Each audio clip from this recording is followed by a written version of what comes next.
and I'm dishevelled as fuck. I'm absolutely dishevelled as fuck. I've been lounging like a couch potato for the last 3 or 4 days straight. What's good, guys? How you all doing, my fellow peasants?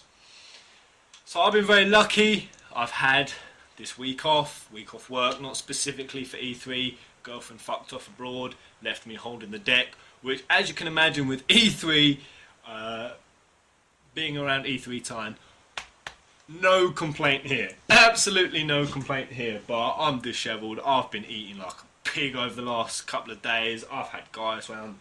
If you can see it, the place is a fucking mess. This was my best. This was me trying to clear it up. But I want to do this video just to cover. We're going officially into E3 now. When I say that officially, I say it because it kind of already feels like we're in it. Even on the Final Fantasy stage, we've already had so much news, so it already feels like E3. They're saying that E3 is just June 14th to 16th. Honestly, it's felt like a week-long event. I'm going to go into some other bits I've seen for other games. I'll do that at the end. What I'm impressed with from E3 so far. But most importantly, for you Final Fantasy guys, you Square Enix guys, I'm just going to go over what the schedule is for anyone who doesn't know the schedule, the stream times, for anyone who wants to be watching it. I will do coverage, maybe full coverage. I might do full coverage, or I might just do the highlights. Probably depends how much chat I shit I chat during the streams, on whether I edit them or not. We'll see. But yeah, let's go into it. Right, the first that anything happens, at the point I'm recording it, it's in about 12 hours from now, about 3 AM in the morning for me here in the UK is going to start, and that is the Final Fantasy 15 Active Time Report, Day 0 edition. I'm staying up for it. I'm going to stay up for it, or I might wake up for it, probably just drink more Magnas, eat more shit, fuck up my sleeping pattern, why not? But for anyone in specific daylight time, which is the time they're given here, that's 8 PM today. So for me, it's tomorrow morning. For Pacific daylight timers, it's today. I've tried to look up what's happening for that Day 0 edition, what the outline is, what they're going to be discussing. There really is no detail. It really could be about anything. Square Enix haven't told us, Tabata hasn't told us what they're talking about, what the outline of that specific ATB is about. So, could be anything. I could be staying up to 3 AM for fuck all, or I could be staying up for some really, really exciting news. Then, June the 14th, the next day, we have, let's go, the grand opening. Then it all kicks off with a Final Fantasy 15 kickoff, an hour, 12 to 1 PM. Pacific Daylight Time, once again, no clue. No clue what's happening. It could be anything. Bit of Tomb Raider top tunes. Deus Ex, I haven't seen Deus Ex trailers yet. They're the ones I haven't watched, but they're literally carpet bombing Deus Ex. Details are out. A lot of Square Enix's across these 3 days is Deus Ex related. Been a lot of trailers. No doubt, if you're a huge Deus Ex fan, it is a good time for you right now. Good time for you. I'm happy for you guys. Not much else on the radar for that day. E3 2016 trailer lineup, Star Ocean, Deep Silver, Day 1 wrap up. So yeah, that day I'm interested mostly for the 15 E3 kickoff, the Tomb Raider top tunes, pretty interested in that. And see what the trailer lineup, see what happens in the next section. I'll watch all of it probably, but that's what I'm most looking forward to. June the 15th, another day 2 heads up. Then we have, and this was what surprised me the most, we have another active time report for an hour, 10 to 11. Now I was surprised by that because we've got the Day 0 edition, technically today, or for me tomorrow, and then on Wednesday we've got another one. And I was kind of surprised by that. I don't know what they're going to cover across 2 active time reports. I kind of feel like if they're going to have 2 of them, there's going to be a lot of recapping. I think there's going to be a degree of recapping. They did say that they were going to sort of cover a lot of what, recap a lot of what happened at Uncovered. The last ATB they didn't do as much recapping as I thought it was going to. It they said they were going to be recapping stuff from Uncovered. It didn't do that as much as I thought they was going to. So perhaps there might be a bit on that. And if it's not recapping, this is just personally how I feel. If it is something new, I kind of feel like we've already had so much news on Final Fantasy 15. We've already got such a strong feeling for the game. Definitely a strong feeling in the game. I mean, we've had 2 demos, and one of which got patched. When the fuck does a demo ever get patched? You know what I'm saying? So we've already had such a strong feeling. We've already had so much on Noctis and the gang that I kind of feel if they give us too much more news, we're moving into spoiler territory. That's personally how I feel. Because we've had so many active time reports now, so many trailers, and I kind of feel that's because of what's happening obviously with the 10-year cycle, where it fell off, when it's silenced for many years. I think that's why they're doing the active time reports. You know, Tabata's doing really well. It is great. He's really keeping the fan base included, include up. I kind of feel that's to assure us that it's not falling off the radar again, like it did for the 10 years. That's why I feel they're doing it, but I kind of feel like if they give away too much, we're moving into spoiler territory. You know, if they give more details on Noctis and the gang, because we've seen a lot of them. We've seen a lot of who they are, what they're doing. We've already experienced a lot of bits with them. Perhaps go at a different angle. So take characters like Gentiana. Really, we don't know much about her. I think there's a couple of bits we could learn about her, being that she's going to be quite a main character by the looks of it, without it being too spoilerish. Even take that character in the last Act Time Talk report when they said he's still going to be in it, the hooded fella. Put a name to him. Put a name to him and give us a little, just a teaser of information on him. Bits like that. Won't be too spoilerish, but I feel like if they go any more with Noctis in the game, we're getting into the realms of spoiler territory, especially if we've got that many active time reports across E3, as well as all the other Final Fantasy 15 bits. That's how I feel. Anyway, that's just me personally. You might be happy to get the information on the world 15, but there's no point in me telling me myself I'm not going to watch it to avoid spoilers or spoiling any more of the story, because the second I know it's on, I'll be upstairs or I'll be playing something and I'll be fucking looking at the clock. Shit, there's some Final Fantasy 15 now. I'll break. I'll literally break. So there's no point in me trying to resist. Then after that we have some more Hitman, some more Deus Ex. 12, the Zodiac Age. We've got half an hour slot between 12:30 and 1:30. I'm so excited for that section. Even more excited than when I did the reaction video on the remaster. So we've got a gameplay walkthrough and a Q&A hosted by the Completionist Gamer. I'm more excited because you guys told me it was the international version. You pointed it out. I never played the international version, and it has some considerable changes from the version I played. Most exciting of which is the job classes. You guys know I love job classes. I said Final Fantasy X-2 is my favourite turn-based combat system because of job classes. I fucking love job classes. Final Fantasy V, I love job classes and that. And the international version of 12, which is the version that the Zodiac Age is going to be based upon, or remastering, has job classes. Going over them quickly. Ulan, which is a dragoon type job with heavy armor and spears. Then you've got Hunter, Red Mage, Samurai Monk, Knight, Machinist, kind of self-explanatory, and Breaker.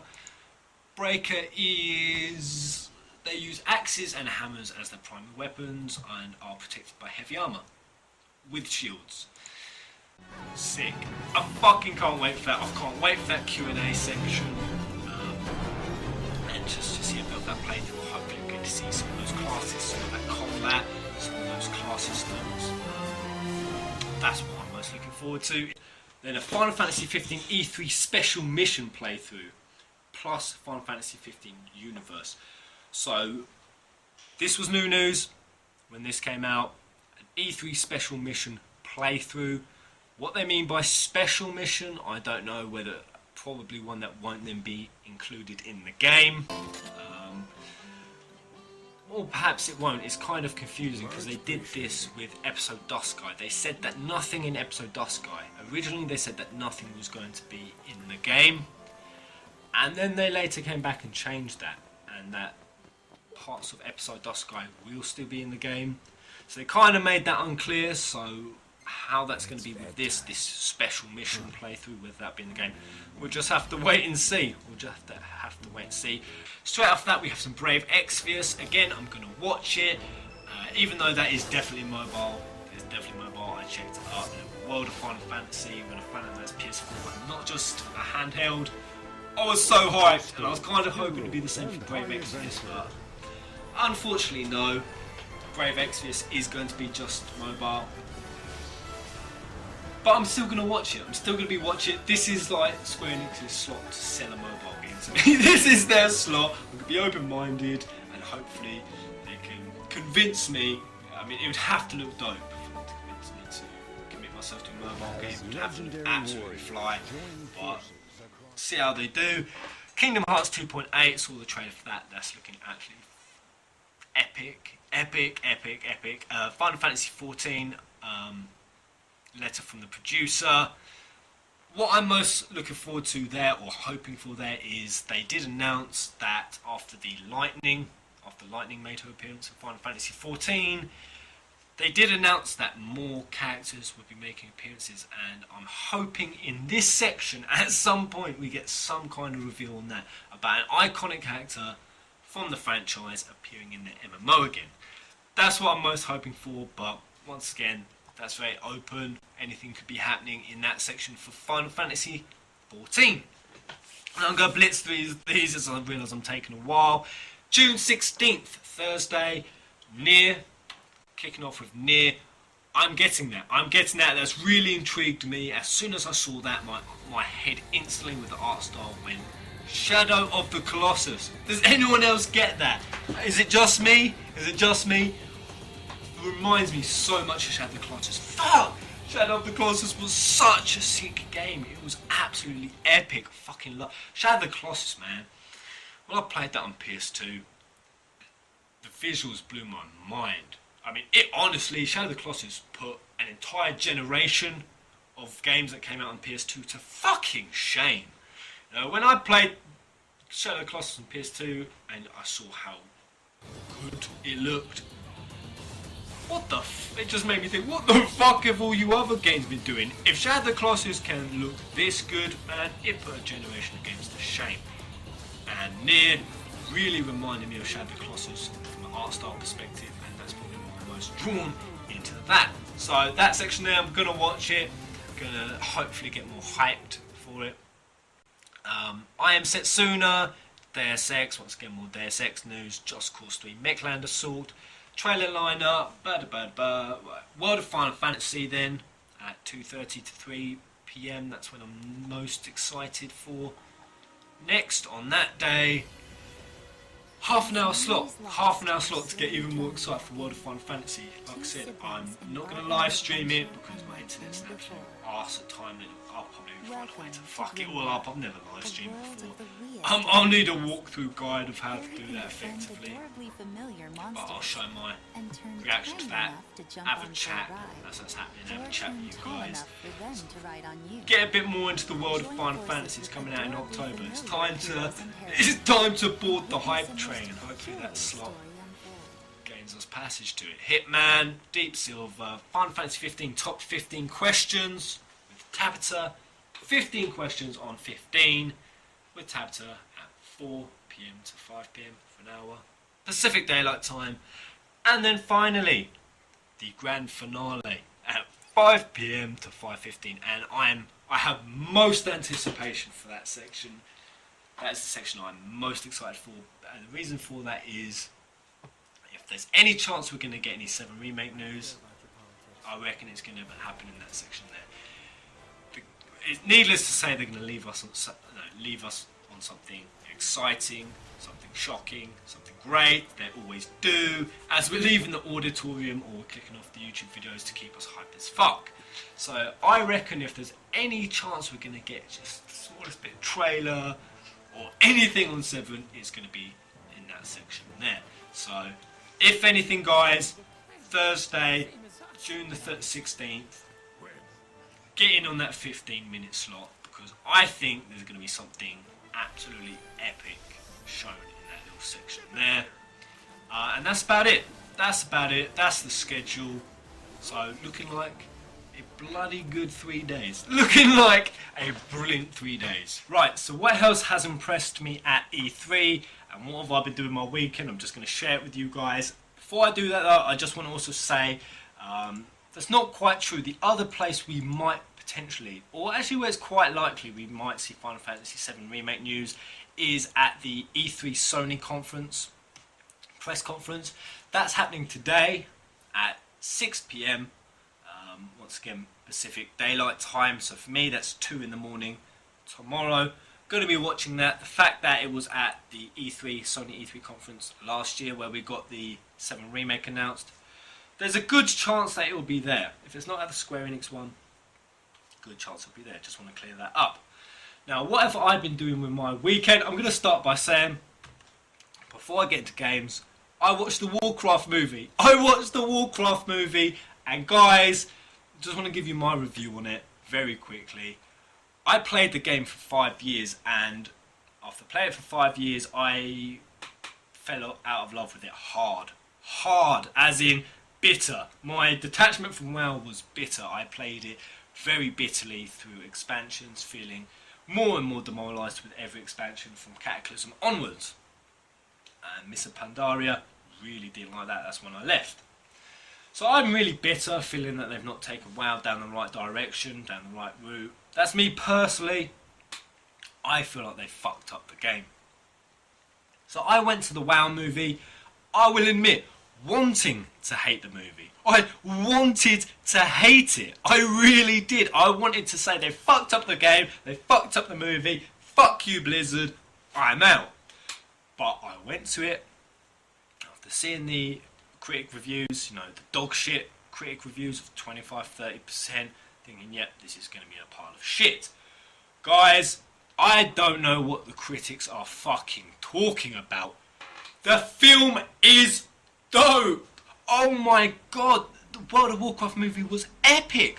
Fucking hell, I've never disagreed more or been more surprised. And I was really expecting it to be shit, but it's not. The storyline is sick, the characters are sick, it's consistent, it avoids cliches. Thank fuck for that. I was really expecting it to be a mess of cliches. It didn't. It dodged cliches multiple times throughout. The CGI, I was expecting the old dead eyes effect on the orcs. I was expecting them not to look right. The old rubber texturing on the skin. No, CGI looks sick. Don't know what the fuck people are talking about. The CGI is good. Battle scenes were good. Storyline, I've been seeing most complaints about that.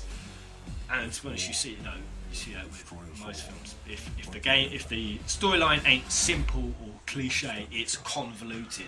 It's always one or the fucking other. It's either too simple or too convoluted. And the second complaint I've been seeing is that unless you know the lore, or you've played the game, you won't have a fucking clue what's happening in the movie. I saw that a lot. Guys, I don't know much about the WoW lore. I'm not a lore junkie. I played the game, but like I said, I did not know much about the lore. I'll know vaguely who Gul'dan is, I'll know where Stormwind is, but beyond that, I did not know much, especially about the time period that this is set in, with Durotan and the orcs first coming to Azeroth. Did not know much about the lore of that time period at all, so I went in it with really not much of an idea, and I did not get lost. I felt the story was very self-contained. I don't understand these comments saying that unless you know the lore, you'll get lost. Really don't fucking understand those comments at all. And I personally, guys, would rate the film 8.5 or 9 out of 10. I would recommend watching it. And honestly, there's been this disconnect between the critics and the audience on a massive scale. Most critics are giving it 2, 3 out of 10, and most of the audience are giving it 8s and even up to 8.5, 9s out of 10s. So there's been such a disconnect between the critics and the audience, the general audience, and honestly, I'm with the fucking audience on this one. It's a good film. It's a fucking good film. It takes a lot to grip me during a combat scene now, because I've seen a lot of films and I'm kind of a bit dead to it. But honestly, I was fucking like this, I had my fucking leg going. I was hype as shit during the combat scenes. Watch the Warcraft movie. Fuck the critics' reviews. It's actually a dope film. As for games, I'm going to kick straight off with what impressed me the most, and I really was not expecting it to be this game. Titanfall 2.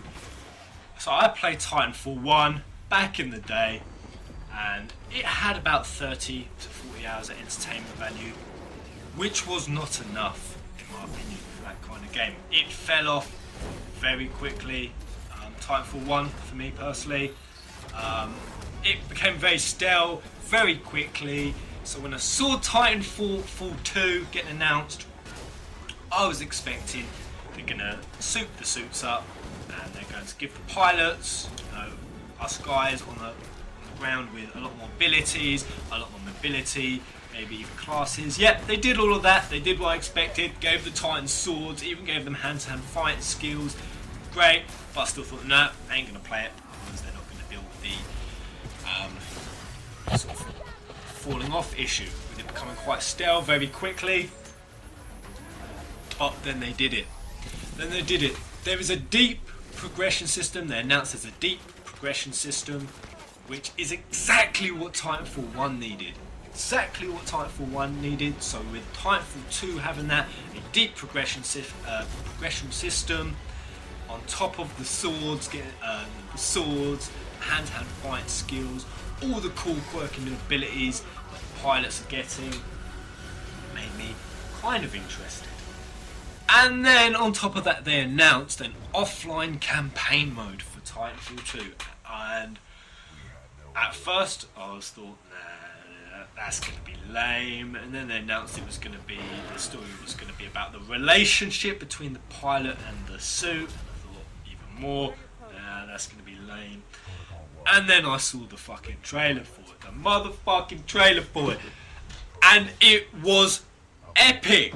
It was absolutely epic. They've done the storyline. In case you don't know, in case you don't want spoilers, you might want to turn away now.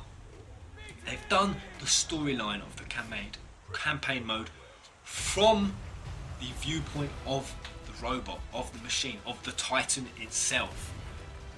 And I thought that was epic. It was talking about, coming from the Titan's point of view, why they picked their pilots. They didn't have any choice. They got abandoned. The 3 rules that they follow by, and I think the third one is always protect the pilot. And then it had this cut scene of the Titan jumping and catching his pilot. Man, Titanfall 2 is looking dope. I was most impressed by that. So that's the number one game that I've gone from, that E3 has made me hyped for, that I previously wasn't hyped for, and will probably now be getting. Second to that, I then watched the E3 conference, watched the entire thing. It's about 3-4 hours long. Kicking off from that, so I was watching it with a couple of guys. Like I said, one of them is a massive Star Wars fan. So when the Star Wars segment came up, I just saw his body tense, could see him vibrating with excitement. They built it up. They announced that the new game's coming, a new surprise. It's going to be a third-person action adventure in a completely new timeline. I'm seeing him shaking more. I'm seeing his leg going. I can see the fucking excitement on his face. They build it up, and then just cut it off. Just cut it off and gave us nothing, and then they just switched into a new game, and honestly he went from being excited to just deflated as fuck. So Star Wars fans, I suppose that's something to be excited about, but they kind of built it up and then sort of pulled the rug out from under you. So that was quite funny. But for me, in that E3 EA conference, what got me most excited was the Battlefield 1 gameplay. So Battlefield 1, the trailer is, needless to say, epic, hence why it's doing so well. Going back to World War 1, perfect! Battlefield, you've nailed it! Rest in peace, COD, you've been slaughtered by Battlefield. Battlefield, going to World War 1, spot on. That's what people wanted. That's what people wanted. Cannot commend them more for that choice. But actually watching some of the gameplay, they did an actual hour-long gameplay of it.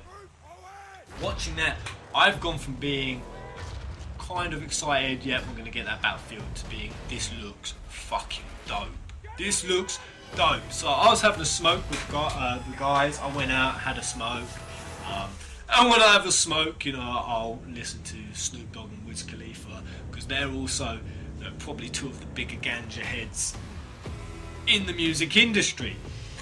So when I came back in, and I suddenly, you know, I'm a bit high, and I walk in, and all of a sudden, I see fucking Snoop Dogg, and Wiz Khalifa, and Terry fucking Crews, and Jamie Foxx, all suddenly playing Battlefield 1. I thought I was fucking puffed off my face. I really thought I was absolutely off my head. Could not believe that. They had all these celebs come and play Battlefield 1. And it was just dope. It was just dope. It got me so hyped. It looks great. The combat looks great. The maps look brilliant. The airships, the big airships, them collapsing when they've come down, explode, changes the dynamic of the map and where it explodes. Battlefield 1, hyped for that. Really hyped for that. Really impressed. Then there was FIFA, Madden, Mass Effect Andromeda. That looked beautiful. That looks really beautiful, graphically beautiful. I don't know if the gameplay's gonna intrigue me enough to play it, but it looks beautiful. They announced that little game Fear where you play as a fox thing and it wanders around the forest, sings to the forest, and you try to find out the origins of your species. Not too sure if that's gripping me, to be honest. That's all on the EA front. Then I've been watching a lot of Paragon stuff over the weekend. They've done a lot of Paragon videos. I'm really impressed with Paragon. You know, I know it's in open beta. I might give it a try.